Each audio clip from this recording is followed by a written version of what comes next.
The medical report in my hand was still warm from the printer. I looked up, my vision blurring, only to see my husband's hand resting on another woman's waist. Jackson Kincaid was guiding Isabella Delaney through the prenatal clinic with a protective, possessive edge. As the heir to the Kincaid syndicate, his movements were usually calculated strikes, but here he looked almost human, for her. I had come seeking answers about the lump, the sudden dizziness, the bone-deep exhaustion I had dismissed as pregnancy symptoms. Instead, I walked into a betrayal that didn't just break me, it rewired my DNA. I reached for my phone. Dad, I said when he picked up, forcing my voice into a steady line. remember what you told me? I'm doing it. I'm taking the baby overseas. The child will have my last name. We're done being a footnote in the Kincaid legacy. My father's voice came through like a low rumble. About time you woke up. If you're miserable, you leave. You'll be a mother by your own choice, under our protection. You're right. I whispered, my eyes locked on the couple across the corridor. I watched Jackson. He moved with that careful tenderness he used to save for me, his palm hovering at Isabella's lower back. Before I left for the hospital, he had dismissed me, claiming, Work stuff. he wasn't busy, he was devoted. He chose to spend that devotion on Isabella, while I carried his heir and walked into an oncology office alone. 8 months pregnant, and the dawn of the city's most feared family, couldn't find time for a single scan. Isabella's voice floated through the hall. If you're here with me, Sophia will be upset. She's pregnant too. She won't know. He cut in, he leaned down and kissed Isabella's forehead. I'm not telling her. I don't know what's happened to Sophia lately. Maybe the hormones, but she's been acting up. If she starts a scene, that's on her. Isabella pressed a hand to her belly. But lying forever isn't a strategy if she runs into us. I'm scared. What's there to be scared of? Jackson's tone stayed warm for her. I'm supposed to be here. That baby's mine too. If Sophia wants to challenge my authority, I'll file for divorce. My stomach rolled. The last 3 months snapped into focus. Since Isabella's return, there hadn't been a single uninterrupted moment between me and my husband. One text from her and he'd walk out mid-sentence. He held her hand, hugged her, then called me jealous for reacting like a wife instead of a doormat. Isabella is fragile. Isabella needs support. Isabella is pregnant and alone. He expected me to swallow humiliation so his mistress could feel safe. What made me want to scream was how easily he forgot I was pregnant too. More than she was. Yet I navigated the shadows alone, carrying his child while he carried her feelings. I had whispered to my belly that his father was just busy. I didn't realize I was lying to an unborn child. I had asked him if he'd fallen out of love. Every time he brushed me off. I chose to trust him because that's what a wife does when she believes her husband has a shred of conscience. Now I knew better. That baby wasn't a misunderstanding, it was proof. I wasn't his partner, I was his cover story in the Kincaid empire. I was being replaced. Then Isabella turned. Her gaze landed on me like she'd saved the moment for the perfect reveal. Smugness curled at the edge of her mouth. Jackson followed the nurse into the exam room. Isabella stayed behind, claiming lightheadedness. She leaned against the marble wall, her eyes tracking me. You can come out now. He drawled. What, Sophia? Still not satisfied with the show? I stepped into view, my face iron in the Langford family, showing a wound invited a kill shot. That's bold from a woman who knew he was married and still crawled into his bed. My fingers tightened around my oncology report. Her smile didn't twitch. I knew Jackson long before you. If I hadn't gone overseas, you wouldn't have gotten within 10 feet of his ring. You were a placeholder while the real queen was away. She smoothed a hand over her belly. I'm back now, carrying the Kincaid heir, hand over what was always mine. I had known about the one that got away since our wedding night. The legend of the girl who saved him. I never believed he'd let that fantasy bulldoze his real life. My heart thundered as my body struggled to stay upright. Isabella snatched the papers from my hand. She scanned them, her eyes widening. Then she laughed. Answer seriously, Sophia. Are you even going to make it long enough to drop that baby? Or will you and your bastard go down together? That would make succession cleaner for my son. Something snapped, my palm connected with her cheek. The slap echoed. Isabella fell because she was an actress. She pitched backward, tears pooling. Sophia, I wasn't hiding anything.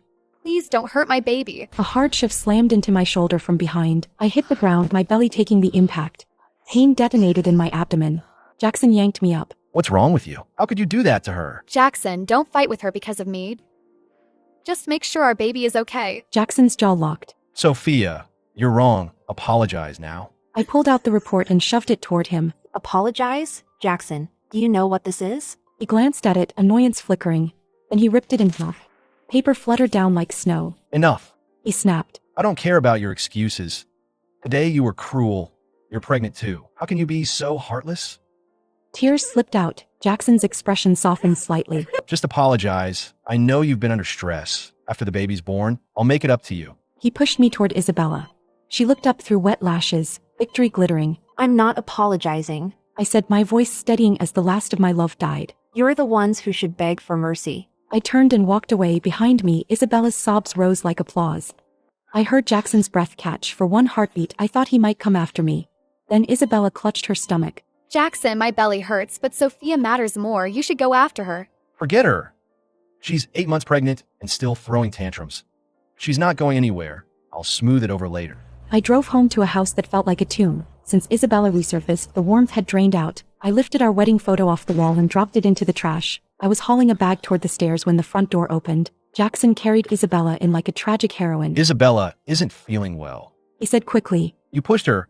She needs to be monitored. I let out a humorless breath. If she's sick, take her to a clinic, or did our living room become an ER for mistresses? Watch your mouth. I'm cleaning up the mess you made. Isabella is staying here. Sophia, don't misunderstand. Jackson and I aren't like that. I'm just here to rest and keep the air safe. I forced my voice steady. Jackson, this is our home. I'm not letting her move in. For half a second he looked torn, until Isabella guided his hand to her stomach. When he looked back, hesitation was gone. Enough. Sophia, you're pregnant too. How do you have zero compassion? You started this conflict at the hospital. If you can't handle her being here, you can leave. The words hit like ice water. Fine, I'll go. I grabbed the trash bag and walked out into the cold. Behind me, Isabella's voice drifted out. She even took down your wedding photo. She's being so dramatic. Ignore her. Once she realizes her walkout doesn't work, she'll crawl back. She knows what happens to people who walk away from the Kincaids. I dumped the trash with shaking hands. He thought I was bluffing. He had no idea I'd rather walk into the dark alone than keep living in a house where I was treated like the problem. As I walked toward the gate, the baby kicked. We're leaving the smoke behind. I stepped back inside to gather my essentials and heard noise from the nursery. My vision flashed hot. That room wasn't just walls and a crib. It was the one place Jackson had built with his own hands. I pushed the door open. Isabella was stretched out on the daybed like it was her throne. I grabbed her arm and yanked her upright. Get out. Jackson stormed in and ripped me away. What's wrong with you? You're giving her this room? My voice was hoarse. Isabella said she likes it. Let her stay. What's the big deal? Enough, Sophia. He said, dragging me into the hallway. The past few days you've been a disappointment. If you keep acting like this, I'll reconsider whether this marriage should exist. You don't want our kid growing up without a father, do you? He used family like a leash. I stared at his profile and watched every memory lose its color. I turned away numb. The baby moved. Small, steady, real. Don't be scared. We don't need this room. Back in the bedroom, my phone buzzed with voice messages Isabella had forwarded. I pressed play. Jackson's voice filled the room. Patient, doting, talking her through cravings, telling her how to calm the baby. It was the same advice he'd tossed at me like a chore. Now I heard the truth. He hadn't been learning for me. He'd been practicing for her. Every bowl of soup, every baby book. He tested it on me so he could be perfect when it mattered to him. I was the training ground. My baby was the trial run. It's okay, I told myself. You're leaving soon. The night Isabella moved in, my marriage ended with a sigh. I went downstairs for water and heard her through the half-open door. I heard the Kincaid Jade Buddha pendant is lucky. The baby's been keeping me up. Can I wear it? My fingers closed around the pendant at my throat. It wasn't just jewelry. It was the Kincaid stamp that said wife. Jackson had fastened it on our wedding night like a promise. Of course, I'll get it for you. Wear it as long as you need. Pain shot through me. I stepped back and the floor creaked. Jackson came out and froze. He tugged me into the hallway. She hasn't been sleeping, and she's pregnant. She needs support. Just let her wear it for a while. I nodded slowly. A cramp tightened in my abdomen. She can have it, but you'll do one thing for me. Relief lit his face. I slid away before he could touch me. He smelled like her. Thank you. After her baby's born, I'll get it back. I went upstairs, grabbed the divorce papers I'd prepared, and came back down. I flipped to the signature page. Just sign this. Sophia, come on. He scribbled his name, fast and confident, because he truly believed I was bluffing. The moment the ink dried, my heartbeat steadied. I slid the pendant off and placed it in his palm. I stood by the window. Then I heard Isabella's voice again, softer. You got it so easy. The door clicked shut. If I'd known what that night would steal, I would have locked the bedroom door. But Jackson came back to our room, reaching for me out of habit. I jerked away. After midnight, his phone buzzed. His voice dropped into that tender tone. He never saved for me anymore. I'm coming over right now. Don't cry. I followed him barefoot. Isabella's door was cracked open. She lay in a tangle of silk sheets, tears on her cheeks. I've got you. I'm here. Isabella's expression softened. But I keep taking you away from Sophia. If she finds out, she'll freak out and the baby's been restless. When you're here, he calms down. Don't worry about Sophia. Even if she finds out, we've got nothing to feel guilty about. You need me. Sophia's tough. She can take care of herself. I stood frozen. Jackson pulled her in and kissed her. The door eased closed. The sounds that followed carved marks into me I'd never scrub off. I walked back to our bed and curled around my belly. Jackson never came back that night. By sunrise, I was packed. When I rolled my suitcase downstairs, Jackson was in the kitchen, spoon-feeding Isabella soup. He looked at her with a warmth I hadn't seen in months. I kept walking. Jackson turned, panic flickering. Isabella didn't feel well. I made her soup. I nodded and reached for my suitcase. You're going to make a scene. You're that petty now? His collar shifted, revealing red marks on his neck. It's just soup.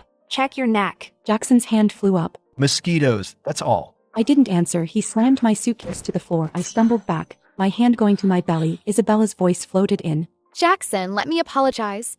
She picked up the bowl and carried it over. Sophia, don't be mad. You can have this. I met her eyes and saw the real her, smug and daring. Back off. She stepped closer. I knocked the bowl away. The soup exploded across the floor. Isabella shrieked. Jackson, it burns. Jackson grabbed my wrist and dragged me toward the stove. You're going to learn.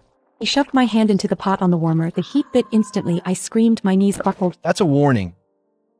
Hurt her again, and you'll wish you hadn't. The burn throbbed, but the baby's frantic movement was worse. Jackson reached down. I flinched away. His eyes narrowed. Are you afraid of me? Isabella cried from the doorway. Jackson was pulled back to her. As his hand loosened, I fell back hard. My lower belly seized. Then warmth spread between my thighs. Blood. Jackson, the baby. He scooped Isabella into his arms and ran out. I opened my eyes to the harsh lights of the gurney rattled down a corridor. It will be down here. Possible placental abruption. We're running out of time. A nurse leaned over me. Sophia, we need to call your husband for emergency consent. He dialed. The phone rang unanswered again. On the third attempt, it went straight to declined. The nurse looked at me. Do you have anyone else? I reached for the clipboard. I'll sign. The pen felt like lead, but I got my name on the paper. They wheeled me toward delivery. Minutes bled into minutes. No doctor came.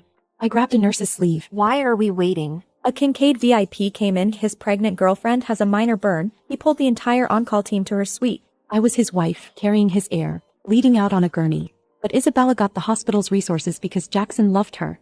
The world darkened. Right before the darkness swallowed me, I heard a voice shout, "We're losing her." When I woke, my first instinct was my belly. It was empty. My baby. The door opened. A nurse hurried in, a tiny bundle cradled against her chest. She placed him in my arms. He was warm, real breathing. 2 weeks later, I stood in the airport terminal, my son against my shoulder, above the gates. A screen flashed a headline about Jackson Kincaid, going to war for his pregnant lover. I boarded my flight without looking back.